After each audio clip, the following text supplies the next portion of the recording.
Baik. Jadi kita jangan bernarasi atau beropini bahwa pemerintahan saat ini anti kritik, diktator, ya, dan memaksakan kehendak. Jadi perlu kita ketahui bersama bahwa pemerintahan saat ini baru berjalan lebih kurang 1,5 tahun, ya, diwarisi oleh hutang luar negeri yang begitu besar, ditambah tekanan geopolitik global, ya, ditambah harus membenahi segala kebocoran dan memerangi para koruptor, serta harus membangkitkan ekonomi negara kita melalui hilirisasi dan membangun swasembada pangan dan energi, ya. Kemudian datanglah para mahasiswa mengkritisi dengan bahasa yang tidak beradab. Kami selaku dan mengatasnamakan rakyat. Kami selaku rakyat juga, kami merasa terganggu dengan narasi dan diksi yang diucapkan menghujat, menyerang presiden kita saat ini, ya. Artinya di mahasiswa berada di posisi mana?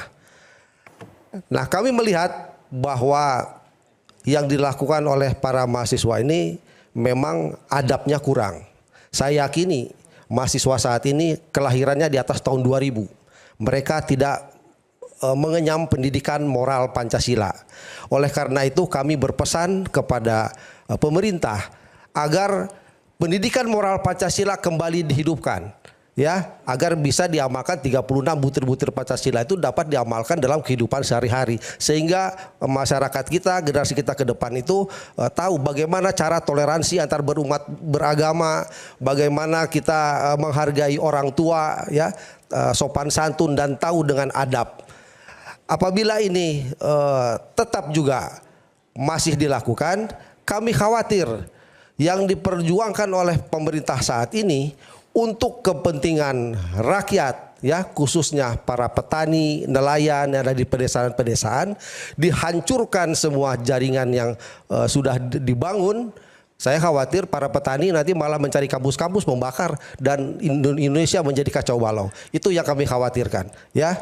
Jadi kita harus menyampaikan pendapat di muka umum dengan benar, sebagaimana telah dilakukan oleh teman-teman Trisakti hari Jumat yang lalu, ya, di beberapa kampus di gedung DPR, ternyata disambut dengan baik oleh wakil pimpinan DPR Profesor Dr. Sufmi Dasko Ahmad, ya kan, dan aspirasi mereka ditampung. Masalah MBG langsung dia telepon Ibu Nani Deang. Masalah Pertamak naik langsung diteleponnya saat itu juga Pak Bahlil. Artinya demokrasi kita baik-baik saja, tidak ada yang memaksakan kehendak. Nah, untuk apa mahasiswa itu berdemo di Bundaran HI? Di sana air mancur, siapa yang akan menjumpai? Jadi tujuannya memang untuk membuat kekacauan supaya ibu kota itu lumpuh, supaya macet semua di sana. Nah, ini yang harus kita tertibkan bersama, sampaikanlah aspirasi itu dengan baik dan benar, dengan cara-cara bahasa yang santun, sebagaimana kalian ini sebagai mahasiswa yang terdidik, ya, tunjukkan kepada masyarakat. Nah, demikian dari saya nih, Bang Aiman. Oke, silakan Bung Iqbal. Bang Aiman, sedikit saja saya mungkin, semalam saya baca tweets Bang Aiman, inisialnya AW. Nulisnya begini Bang Aiman, I prefer dangerous freedom over peaceful slavery. Nah itu closing statement saya. Terjemahin, coba terjemahin, ya. Itu tulisan saya kemarin. Main, bahaya, ntar kita di Dumas. I prefer, I prefer dangerous freedom than peaceful slavery. Itu pernyataan dari Presiden Amerika Serikat Thomas Jefferson. Saya tulis itu. Dan itu artinya bahwa kebebasan itu hal yang tak ternilai ketimbang kita kemudian melanggengkan perbudakan walaupun itu terasa damai. Karena yang paling hakiki adalah kedamaian yang dirasakan di hati kita dari bebas yang kemudian kita bisa lakukan sesuai dengan nurani dan nilai yang kita jaga. Itulah Undang-Undang 45 kata pembukaan. Ya, itulah begitu. Okay. Makasih baca thread saya berarti. Jadi kalau tujuannya memang kedamaian, memilih daripada tidak ingin jadi budak. Anda tahu nggak produk sekarang? Saya menyebutnya sebagai ultra modern slavery system karena menerapkan ultra neoliberal system. Yang muncul adalah mereka-mereka yang merasa tidak menjadi budak, padahal hidupnya budak. Nah itu problem di situ. Itulah karenanya kita harus memperbaiki. Saya setuju sama teman-teman ini kok. Betapa pentingnya Prabowo memperbaiki sistem. Tapi buktikan bahwa memang dia menghentikan model perbudakan dalam kerangka kekuatan finansialisasi. Begitu ceritanya. Oke. Sekarang saya berikan kesempatan ke Bung Boni, silakan. Tapi setuju Anda? I prefer. Ya, saya setuju tentu saja. Dangerous freedom than peaceful slavery. Ya. Tentu saja itu kita semua setuju dan saya hanya mau mengatakan terima kasih kepada Presiden Prabowo yang tidak menggunakan pasal penghinaan di dalam merespons suara dari Tio dan teman-temannya dan atau yang sejenisnya. Ini menunjukkan bahwa Presiden memang tidak punya potensi untuk menjadi pemimpin yang otoriter dan menghargai demokrasi. Karena seperti dikatakan oleh Gustav Radbruch, hukum yang melawan kemanusiaan, dia akan kehilangan karakter hukumnya. Dengan sendirinya, kata si Radbruch, Sinn voor herhaling ongültig. Jadi hukum itu akan batal dengan sendirinya kalau dia melawan kemanusiaan. Dan hari ini saya tetap percaya bahwa hukum kita masih on the track, hukum kita masih sehat dan tidak perlu ada prasangka dan kecurigaan yang berlebihan.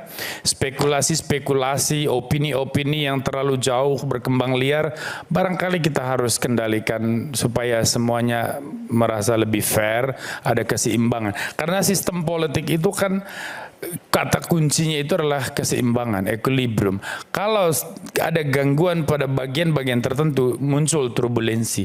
Ketika ada turbulensi, pembangunan nggak bisa jalan. Nah, segala bentuk kritik, suara-suara yang masuk, itulah bagian dari input di dalam proses kerja sistem politik yang harus direspons oleh pemegang kekuasaan untuk diambil sebagai pertimbangan di dalam membuat kebijakan, hukum dan sebagainya. Nah, hanya saja bagi masyarakat juga perlu kita sadari bahwa kebijaksanaan itu penting. Kapan kita menyampaikan kritik, kapan kita memang menyatakan kebencian, menghujat, itu harus kita bedakan, kita harus sadar betul itu ada distingsi di sana. Jadi jangan menyamakan kebencian, kemarahan, fitnah, propaganda dengan kritik. No, kritik itu selalu berbasis pada kebenaran dan akal sehat. Nah, maka kita harus rayakan akal sehat dan kebenaran sebagai keutamaan kita. Terima kasih. Pertanyaannya kebenaran dan akal sehatnya milik siapa? Itu tentu bisa ada perdebatan panjang. Saya berikan kesempatan pada Bung Azam kan, silakan. Supaya imbang, tadi kan ada Bung Firdaus juga. Iya, terima kasih. Assalamualaikum warahmatullahi wabarakatuh. Jadi, saya hanya mencoba untuk mengunci proses pencemaran nama baik pada pejabat tinggi itu di putusan MK 105 PUU 12 tahun 2024. Jelas dikatakan hanya yang bisa dari aduan absolut itu hanya pribadi. Untuk pejabat semua tidak bisa dilakukan itu. Itu putusan MK. Malah di ITE tersebut 2745 juga dihapus. Jadi otomatis orang yang tidak langsung menjadi korban itu tidak bisa. Satu contoh saya akan memberikan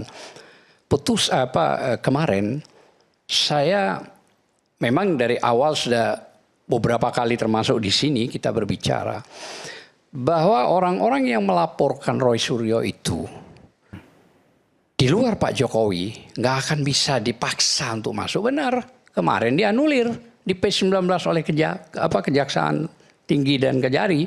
Maksudnya kasus Mas Roy dan Dr. Tifa harusnya nggak naik, nggak bisa lanjut. Bukan, maksudnya kan ada 3 pelapor, Samuel, Andi Kurniawan, sama satunya lagi itu dianulir, tidak bisa. Kenapa? Memang bukan. Bagaimana dia? Apa kepentingan dia? Tapi laporan Pak Jokowi. Oh, udah ada apa-apa. Dan itu pun juga saya sudah berulang-ulang bilang, kalaupun Pak Jokowi melaporkan, harusnya pelaporan itu kalau 310, 311 yang lama, 433 baru 434 yang baru, harusnya ditunjukkan dulu itu barang, ada nggak? Jangan berdalih, loh itu kan sudah digelar di Polda, di Mabes nggak ada, kosong. Kan kita yang nulis surat. Ini sama dengan kasus ini, jadi tidak bisa kemudian dilaporkan kecuali bisa. Pak Prabowo yang melaporkan. Kecuali Pak Prabowo turun gitu loh untuk melakukan proses laporan langsung. Tapi kan tadi sudah Ageng mengatakan sudah tidak, ya kan? Sudah artinya ya dong, masa seorang presiden mau melaporkan mahasiswa hanya berkata begitu. Ini kan jadi rusak, jatuh harga dirinya. Apalagi ada putusan MK 105 yang tertinggi, PUU 12 tahun 2024. Dilarang istilahnya, nggak boleh. Dan kritik itu saya kira di pasal 28 juga itu sudah kedemokrasian menyampaikan. Itu sudah boleh dan nggak apa-apa. Paling penting di antara yang itu, ada undang-undang dasar yang mengatur. Pasal 1 ayat 2. Negara ini ada karena rakyat. Negara ini berdaulat karena rakyat. Negara ada sistem karena rakyat. Maka rakyat adalah tuan dari presiden. Tidak bisa itu dibantah, gitu loh. Presiden itu adalah pembantu rakyat. Jadi kalau pembantu rakyat, maka rakyat yang meminta ya harus dilayani, gitu loh ya. Bukan yang terjadi pada proses yang sekarang berkembang. Padahal pasal 18 ayat 2 di Undang-Undang KIP itu jelas. Rakyat yang meminta, presiden, pejabat berikan. Jangan artinya harus jadi korban kriminalisasi, ditangkap, apalagi penangkapan yang kemarin. Nah ini kan jadi kacau. Artinya tidak menunjukkan bahwa ini ada prosedural yang tepat melalui KUHAP baik yang lama maupun yang baru.